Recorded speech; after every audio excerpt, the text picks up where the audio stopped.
Hello दोस्तों, आप सभी का हमारे YouTube channel Veeri math classes पर स्वागत है। हमारा टॉपिक चल रहा है रेल संबंधित प्रश्न, प्रॉब्लम्स ऑन ट्रेन्स। इससे पहले हमने इस पर वीडियो बना दिया है। आज ये हमारा वीडियो नंबर 3 है, टाइप 3 है। इसमें क्या समझना है हमको।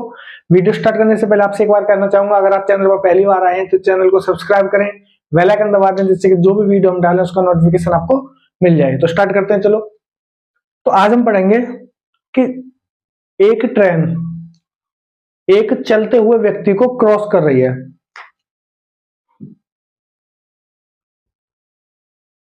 चलते हुए व्यक्ति को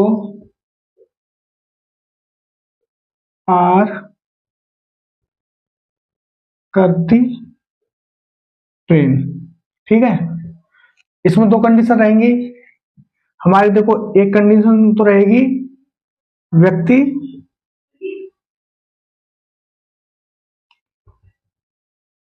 ट्रेन की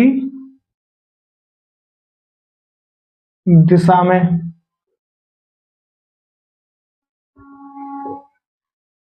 चल रहा हो, और दूसरी रहेगी हमारी व्यक्ति ट्रेन की विपरीत दिशा में चल रहा हो। ठीक है, ये दो कंडीशन रहेंगी। अब आपको हमने पहले वीडियो में बना दिया था कि जब कोई ट्रेन किसी व्यक्ति को क्रॉस करती है तो उसके द्वारा चली हुई दूरी ट्रेन की लंबाई के बराबर होती है।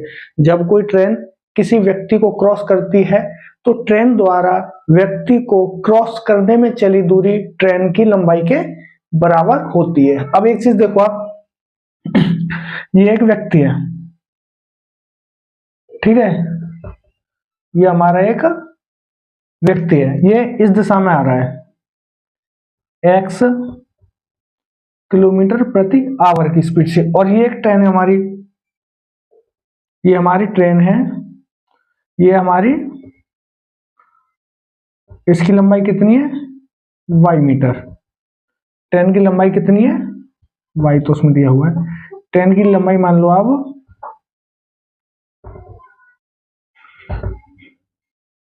ये हमारा x रहेगा, और इसकी लंबाई मान लो आप d। ट्रेन की लंबाई कितनी है d मीटर, और इसकी ट्रेन की चाल क्या है हमारी y किलोमीटर प्रति आवर, y किलोमीटर प्रति आवर। आपको उसमें क्या याद रखना है, अगर ट्रेन इस दिशा में जा रही है और व्यक्ति इस दिशा में जा रहा है, अगर ट्रेन इस दिशा में जा रही है और व्यक्ति इस दिशा में जा रहा है, तो इसको बोलेंगे कि व्यक्ति ट्रेन की विपरीत दिशा में चल रहा है। इसको क्या बोलेंगे, व्यक्ति ट्रेन की विपरीत दिशा में चल रहा है। जब व्यक्ति ट्रेन की विपरीत दिशा में चल रहा है तो ट्रेन की स्पीड में व्यक्ति की स्पीड जोड़ देते हैं। जब व्यक्ति विपरीत दिशा में चल रहा है तो ट्रेन की स्पीड में व्यक्ति की स्पीड को जोड़ देते हैं, तो ट्रेन की स्पीड कितनी हो जाएगी x प्लस y किलोमीटर प्रति आवर। अब देखो, y तो इसकी है और x इसकी है। अब जब ये दोनों मिलेंगी तो इसको तय करने में समय कम लगेगा ना। अब देखो, ये ट्रेन हमारी इधर जा रही है, व्यक्ति इधर आ रहा है, तो इसको पार करने में ट्रेन को कम समय लगेगा, ज्यादा समय लगेगा, कम समय लगेगा। कैसे समय कम लगेगा, पहले तो आप ये चीज समझ लो कि ट्रेन की स्पीड में व्यक्ति की स्पीड को जोड़ के ट्रेन की स्पीड निकालते हैं। अब मैं बताता हूं आपको कम कैसे लगेगा। ठीक है, फिर थोड़ा सा दोबारा बनाना पड़ेगा हमें। देखो, ये हमारी ट्रेन आ गई और ये आ गया हमारा व्यक्ति यहाँ पे। ठीक है, ये हमारा व्यक्ति आ गया। अब ट्रेन चली यहां से यहां तक, ट्रेन हमारी यहां आ गई, ट्रेन हमारी यहां पे पहुंची। ट्रेन इधर चल रही है और व्यक्ति इधर चल रहा है। तो आप एक देखो, जितनी देर में ट्रेन यहां से यहां पहुंचेगी, जितनी देर में ट्रेन यहां से यहां पहुंचेगी उतनी ही देर में व्यक्ति भी तो कुछ दूरी चल लेगा यहां से यहां तक। माना व्यक्ति ने इतनी दूरी चल रही, मतलब यहां से यहां तक ये दूरी व्यक्ति ने चल ली, इतनी ट्रेन ने चली और इतनी व्यक्ति ने चली। अब आप एक चीज देखो, अगर व्यक्ति यहां खड़ा होता तो जितनी देर में ट्रेन यहां चली उतनी ही दूरी चलती, लेकिन क्या हुआ कि इतनी देर में व्यक्ति यहां पे आ गया तो ट्रेन ने कितनी दूरी चल रही टोटल, यहां से यहां तक इतनी क्रॉस हो गई ना ट्रेन, ट्रेन इतनी क्रॉस हो जाएगी। जब व्यक्ति यहां से यहां तक आ जाएगा तो ट्रेन कितनी क्रॉस हो जाएगी, यहां से यहां तक इतनी क्रॉस हो गई। तो आप देखो, अब इसका मतलब क्या है, ट्रेन की स्पीड हम बड़ी मानेंगे, क्योंकि अगर व्यक्ति नहीं चल रहा होता तो ट्रेन इतनी क्रॉस करती, लेकिन व्यक्ति को चलने से ट्रेन इतनी क्रॉस हो गई, तो ये स्पीड तो ट्रेन की हो जाएगी और ये स्पीड व्यक्ति की हो जाएगी। तो दोनों स्पीड को जोड़ के हम मानेंगे कि ट्रेन ने इस स्पीड से व्यक्ति को क्रॉस किया, ट्रेन ने इस स्पीड से व्यक्ति को क्रॉस किया। समझ में आगे होगी। तो हमने क्या बोला था, जब कोई व्यक्ति ट्रेन की विपरीत दिशा में चल रहा होता है तो ट्रेन की स्पीड में व्यक्ति की स्पीड को जोड़ के ट्रेन की स्पीड को निकालते हैं। दूसरा, व्यक्ति ट्रेन की विपरीत दिशा में चल रहा है, ये तो हमने बता दिया, दूसरा पॉइंट पहले बता दिया। अब पहला पॉइंट देखो, व्यक्ति ट्रेन की दिशा में चल रहा हो। अब देखो, एक कोई ट्रेन है हमारी, ये कोई हमारी ट्रेन है, ठीक है, और ये कोई हमारा व्यक्ति है, ये हमारा कोई व्यक्ति है। अब ये इस दिशा में चल रहा है, ये जो व्यक्ति है किस दिशा में चल रहा है, इस दिशा में चल रहा है, ये हमारी ट्रेन हो गई। अब आप एक चीज देखो, ट्रेन ने, हमारी जो ट्रेन है उसने यहां से कुछ दूरी तय की, यहां से कुछ दूरी अपनी स्पीड से तय की, x किलोमीटर प्रति आवर, ठीक है, हमने पिछले में y मानी थी ना, तो इसमें y मान लेते हैं। ट्रेन की स्पीड कितनी है, y किलोमीटर प्रति आवर, और व्यक्ति की स्पीड कितनी है, x किलोमीटर प्रति आवर। अब आप एक चीज देखो, हमारी ये ट्रेन x किलोमीटर प्रति आवर की स्पीड से, जब ट्रेन का इंजन यहां था तो व्यक्ति यहां था, जब ट्रेन का इंजन यहां था तो व्यक्ति यहां था। अब ट्रेन ने स्पीड से अपनी से इतनी देर में यहां आ जाएगी, मतलब 1 घंटे में इसने ये दूरी तय कर ली, 1 घंटे में इसने ये दूरी तय कर ली। अब उस 1 घंटे में ये व्यक्ति भी तो कुछ दूरी चलेगा। अब माना व्यक्ति ने 1 घंटे में इतनी दूरी तय कर ली, माना व्यक्ति ने 1 घंटे में इतनी दूरी तय कर ली। अब व्यक्ति हमारे यहां पर आके खड़ा हो गया, अब व्यक्ति हमारा यहां पर खड़ा हो गया। अब देखो, व्यक्ति जब यहां था तो ट्रेन का इंजन यहां था, ट्रेन के इंजन ने 1 घंटे में यहां से यहां दूरी तय की, ट्रेन के इंजन ने 1 घंटे में यहां से यहां दूरी तय की, लेकिन उसी 1 घंटे में व्यक्ति ने यहां से यहां तय कर ली।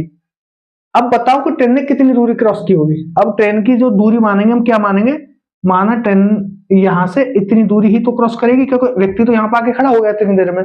अब व्यक्ति जो यहां था वो यहां पर खड़ा हो गया। अब ट्रेन की जो तय की गई दूरी कहां से मानेंगे, यहां से मानेंगे, यहां से लेके यहां तक। तो इसका मतलब क्या हो रहा है, ट्रेन 1 घंटे में कम दूरी तय कर रही है, ट्रेन 1 घंटे में कम दूरी तय कर रही है। इसका मतलब क्या हुआ कि ट्रेन की स्पीड कम हो रही है। तो यहां पर जब सापेक्ष चाल निकालेंगे, जब व्यक्ति ट्रेन के चलने की दिशा में चल रहा हो या ट्रेन की दिशा में व्यक्ति चल रहा हो, तो ट्रेन की जो औसत चाल या सापेक्ष चाल रहेगी वो कितनी रहेगी, ट्रेन की चाल में से व्यक्ति की चाल को घटा के किलोमीटर प्रति आवर कितनी हो जाएगी, किलोमीटर प्रति आवर। इसका मतलब क्या हुआ, जब कोई व्यक्ति ट्रेन की दिशा में चल रहा होता है तो ट्रेन की सापेक्ष चाल निकालने के लिए ट्रेन की स्पीड में से व्यक्ति की स्पीड को घटा देते हैं।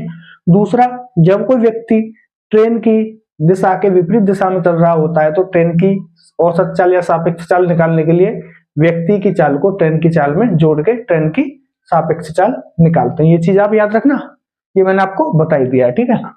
अब देखो, एक क्वेश्चन बता देता है इस टॉपिक पे, एक क्वेश्चन मान लो, देखो क्या है इसमें, ट्रेन की स्पीड कितनी है, इनको मिटा देता, ठीक है।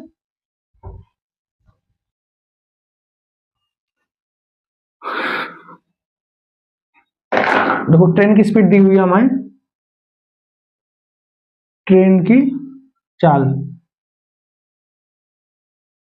64 किलोमीटर प्रति आवर, व्यक्ति की चाल 8 किलोमीटर प्रति आवर, ट्रेन की लंबाई 200 मीटर। अब क्या बोल रहा है, व्यक्ति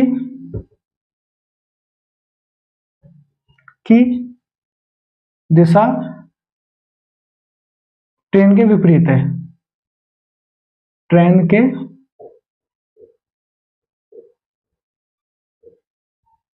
विपरीत है, तो ट्रेन व्यक्ति को कितनी देर में क्रॉस कर देगी, ट्रेन व्यक्ति को कितनी देर में क्रॉस कर देगी। अब वो देखो व्यक्ति की दिशा किधर है, ट्रेन की दिशा के विपरीत। हमने क्या बताया, जब व्यक्ति की दिशा ट्रेन की दिशा के विपरीत हो तो ट्रेन की दिशा कितनी हो जाती है, चाल।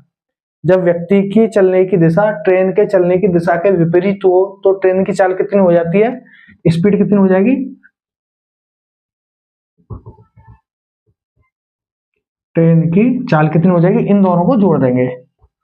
64 + 8 बराबर 72 किलोमीटर प्रति आवर, कितनी हो जाएगी, 72 किलोमीटर प्रति आवर। अब आप एक चीज देखो, हमारी ट्रेन की लंबाई कितनी है, 200 मीटर, और स्पीड किस में दे रखी है हमारी, किलोमीटर प्रति घंटा में। तो हम किस में बदलेंगे इसको, मीटर प्रति सेकंड में। किस में बदलेंगे, मीटर प्रति सेकंड में। अब मीटर प्रति सेकंड में ट्रेन की चाल कितनी हो जाएगी, 72 गुणा, हमने क्या बोला, किलोमीटर को जब मीटर में बदलना है तो 1000 का गुणा करना पड़ेगा। जब किलोमीटर को 1000 में, किलोमीटर को मीटर में बदलना है तो 1000 का मल्टीप्लाई करना पड़ेगा।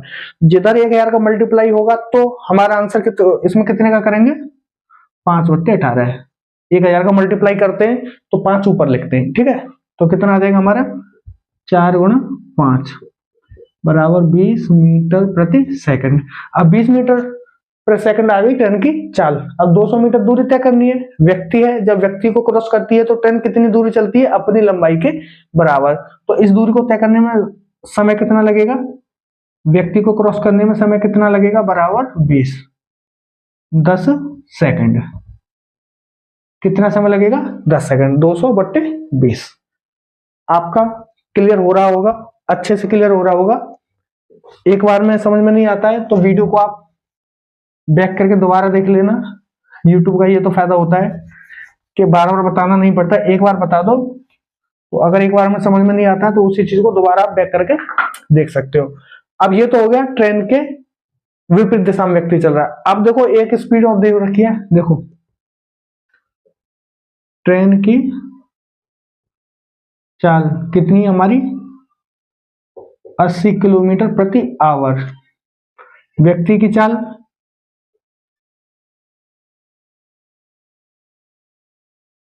वही 8 किलोमीटर प्रति आवर। देखो ट्रेन की चाल हो गई, पहले कितनी थी, 64 किलोमीटर प्रति घंटा, अब है 80 किलोमीटर प्रति घंटा। व्यक्ति की चाल 8 किलोमीटर प्रति आवर।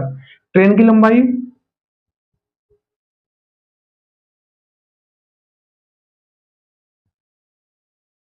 200 मीटर, उतनी ही रखो, 200 मीटर, या बढ़ा दो 400 मीटर कर दो, ठीक है।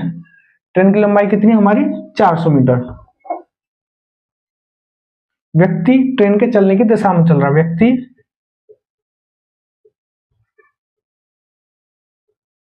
ट्रेन की दिशा में, व्यक्ति ट्रेन की दिशा में चल रहा है तो ट्रेन को व्यक्ति को पार करने में कितना समय लगेगा। अब देखो व्यक्ति की दिशा ट्रेन के चलने की दिशा में है तो ट्रेन की सापेक्ष चाल कितनी आ जाएगी, सापेक्ष चाल कितनी आ जाएगी, ट्रेन की चाल में से व्यक्ति की चाल को हम घटा देंगे।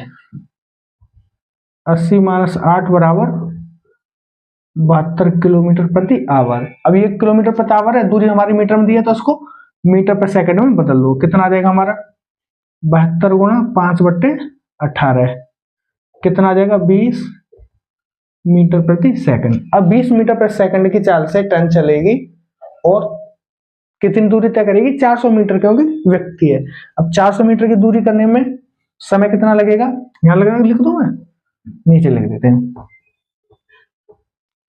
समय बराबर 400/20 बराबर 20 सेकंड। टॉपिक क्लियर हो गया होगा। आपको कुछ नहीं याद रखना, केवल 2 चीज याद रखती हैं। जब ट्रेन की दिशा और व्यक्ति की दिशा एक ही होती है तो ट्रेन की चाल में से व्यक्ति की चाल को घटा के सापेक्ष चाल निकालते हैं। और दूसरा पॉइंट क्या है, जब ट्रेन की चाल और व्यक्ति की चाल विपरीत दिशा में होती है तो ट्रेन की चाल सापेक्ष चाल निकालने के लिए या व्यक्ति की सापेक्ष, उसमें व्यक्ति को भी पूछ सकता है ना कि व्यक्ति ट्रेन को कितनी देर में क्रॉस करेगा। जिस तरीके से यहाँ बोल रहा है कि ट्रेन कितने देर में व्यक्ति को क्रॉस करेगी, तो वो ये भी पूछ सकता है कि व्यक्ति ट्रेन को कितने समय में क्रॉस करेगा। तो उसका यही आंसर रहेगा, जितनी देर में ट्रेन क्रॉस करेगी उतनी देर में ही व्यक्ति क्रॉस करेगा। ठीक है, तो दोनों का तरीका सवाल का एक ही रहेगा करने का। वीडियो अच्छा लगा तो वीडियो को लाइक जरूर करें, कमेंट करके बताएं कि आपको हमारी वीडियो में किस किस तरह की कमी दिख रही है, जैसे कि उस कमी को हम दूर कर सकें। चैनल पर पहली बार आए हैं तो चैनल को सब्सक्राइब करें, बेल आइकन दबा दें, जिससे कि जो भी वीडियो हम डालें उसका नोटिफिकेशन आपको मिल जाए। शेयर कर देंगे चैनल को तो हमको दूसरे लोगों तक पहुंचने में भी आपकी मदद मिलेगी। धन्यवाद, जय हिंद।